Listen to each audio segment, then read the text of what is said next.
Et on va commencer tout de suite avec la Première Ligue. On va parler de l'événement de ce week-end, forcément. L'événement, c'est bien sûr cette victoire incroyable de Newcastle sur Tottenham, 6-1, en 5 buts en 21 minutes. Enfin, un truc de fou. On a vu un Tottenham, Zach, complètement débordé. Enfin, moi, je suis bien vraiment content. Hein.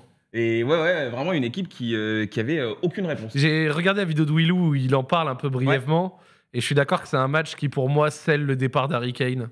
Ouais. C'est-à-dire que peut-être qu'Harry Kane, il allait encore hésiter. Je reste pas. Non, là, vu ce que son équipe vient de prendre, franchement, t'es Harry Kane, il te reste 1 an de contrat. Si tu dois partir, c'est cet été pour ramener un peu d'argent, sinon libre. Franchement, Harry Kane, il faut qu'il parte.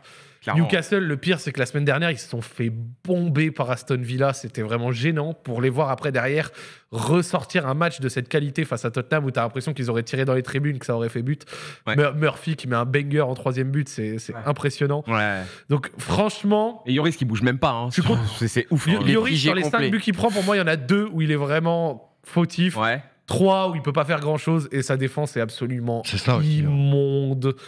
Donc sans déconner, franchement, j'avoue, le sortir à la mi-temps comme ça, en plus le coach intérimaire, il vient, il sort quelqu'un qui, ça fait 10 ans il a Tottenham et tout, c'est quand même un manque de respect qui est quand même assez énorme. Comme si c'était genre le facteur numéro 1 de ces 5 buts, alors qu'en réalité, oui, c'est vrai qu'il a ses fautes également, il a pas fait des arrêts de fou, mais franchement, la défense a été calamiteuse et au global, Tottenham, c'est extrêmement décevant. Et la seule raison pour laquelle je suis content, c'est même pas que j'ai rien contre Tottenham quand ça joue bien, moi j'aime bien. C'est juste que j'avais dit en début de saison que je voyais Chelsea et Tottenham en dehors du top 4. Moi aussi. Hein. Je suis très content de voir qu'on se dirige largement sur ça. Newcastle a quasi scellé sa place pour la LDC. Ouais. Donc, enfin, quasi. Il me semble que si Aston Villa avec ces 2 matchs, ça peut revenir encore à quelques points, machin. Mais ça risque d'être compliqué. Mais en réalité, Tottenham a besoin, après avoir investi quand même pas mal l'été dernier, d'une refonte complète de l'effectif en défense, au milieu, d'un nouveau gardien. Ils ont besoin de joueurs à toutes les lignes. Il va falloir décaisser énormément d'argent. Mais ça va prendre du temps, du coup. Ça va prendre du temps. Mais là, regarde, Tottenham a 6 points de retard sur United avec 2 matchs en plus. Ouais. Ils ont 6 points de retard sur Newcastle avec un match en plus. Et donc, du coup, il me semble, si Aston Villa... Ouais, non, même pas. Genre, j'ai lu ça hier, mais Aston Villa, il me semble pas qu'ils peuvent remonter. Je crois qu'ils étaient à 29, mais bref. Et donc, du coup, bah là, à l'heure actuelle, on a, je pense, une photo du top 4 assez claire par rapport à ce qui pourrait se passer. Ouais, c'est Brighton qui peut remonter. Voilà. Brighton, s'ils gagnent leurs 3 matchs, encore faut-il les gagner, mais ils peuvent revenir à 57 points, effectivement. Merci le chat, c'est plutôt Brighton, c'est pas Aston Villa. Mais donc, après Brighton, dans un match en retard, ils ont un match contre City. Contre City, ouais.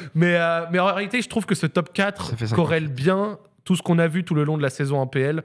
Et Newcastle, performance extraordinaire, bon travail, racheté par un club étatique, a mis quand même de l'argent, mais a mis de l'argent intelligemment dans des bons profils et est passé d'une équipe qui, rappelez-vous, il y a moins d'1 an et demi, était à 2 doigts d'être reléguée avant leur achat en janvier, il me semble, qui à l'heure actuelle joue le top 4 la saison d'après en PL, en ayant quand même mis des thunes, mais mis des thunes intelligemment dans des profils intéressants.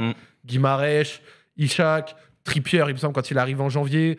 On peut en citer encore d'autres. Et franchement, c'est quelque chose...